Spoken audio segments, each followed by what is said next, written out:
দাঁড়াও, এই দাঁড়াও।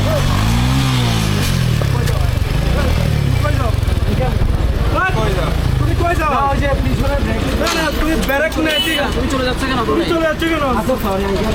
না না, তুমি মেরে দিয়ে চলে যাচ্ছ। আচ্ছা সরি। কিন্তু আমি ব্রেক করে দাঁড়া আছি। না না, এরকম ফলালার ছাত্রী দেওয়ার দরকার। না এম মেরে দিয়ে চলে যাচ্ছ। গাড়ি চালাই। ওই যে পিছনে ব্রেকটা ছিল লাগাতে পারবে। সরি। ব্রেক নেই, তুমি চলে যাচ্ছ কেন? আচ্ছা বাবা, কথা বলবো না। হ্যাঁ এই কথা কম কর। এই জানো চাবি নাও, চাবি নাও, চাবি নাও। চাবি আমি গাড়ি নামো, তুমি গাড়ি থেকে নামো, গাড়ি সেট করো।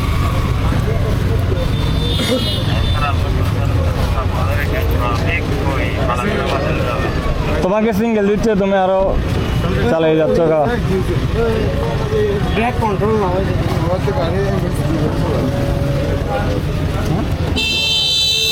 তুমি চলে যাচ্ছ কেন?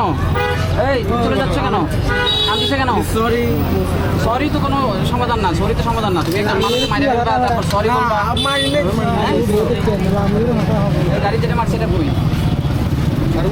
টমটমেটে চলে গেছে, টমটম একটাকে মেরে দিয়েছিল। গাড়ি এটা নামার আগে তুমি টান দিয়ে চলে যাও, তোমার থামতে বলছে না? কি নাম, তোমার নাম কি? বাড়ি কই?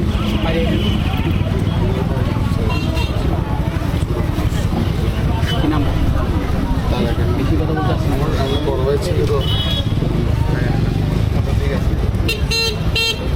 আচ্ছা সরি বলছি। গাড়িতে নামতে পারো কন্ট্রোল। গাড়ি নামছো না তুই আর একা বলছিস না কাউকে পাঠাও, ওয়ানকে পাঠাও।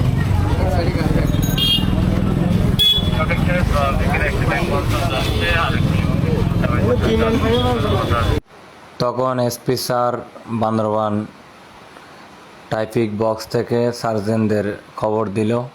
সার্জনরা এসে ট্রাফিক স্যার যেভাবে বলল বাইকটি ধরে ফেললো। বাইকটি ধরার পর ছেলেটাকে অনেক কিছু জিজ্ঞাসা করলো, ড্রাইভিং লাইসেন্স আছে কিনা, সব কিছু আছে কিনা। তখন ছেলেটির মাথায় হেলমেটও ছিল না, ছেলেটার সাথে ছিল 3 জন। তো কোনো কিছু দেখাতে পারে নাই ছেলেটায়, এই জন্য গাড়িটা মামলা দিয়ে দিচ্ছে। হয়তো বড় ধরনের মামলা হবে এই গাড়িটা, কারণ এসপি স্যারের গাড়ি মেরে দিয়েছিল এই ছেলেটা। তো আমরা দেখতে পাচ্ছি গাড়িটা এই মুহূর্তে বান্দরবান থানা নিয়ে যাচ্ছে। তো এই ধরনের ভুল কেউ করবেন না। পুলিশের গাড়ি দেখলে বা সেনাবাহিনীর গাড়ি দেখলে গাড়ি একটু আস্তে ধীরে চালাবেন। তো দেখতে পাচ্ছেন ছেলেটা শেষ পর্যন্ত মামলারও শিকার হচ্ছে, হয়রানিরও শিকার হচ্ছে। একটু ভুলের কারণে ছেলেটাকে নিয়ে যাওয়া হচ্ছে বান্দরবান থানায়। সবাই ভিডিওটা বেশি বেশি শেয়ার করবেন, যেন সবাই সাবধান থাকতে পারি, আরেকজনকে সাবধানে রাখতে পারি। আল্লাহ হাফেজ, আসসালামু আলাইকুম।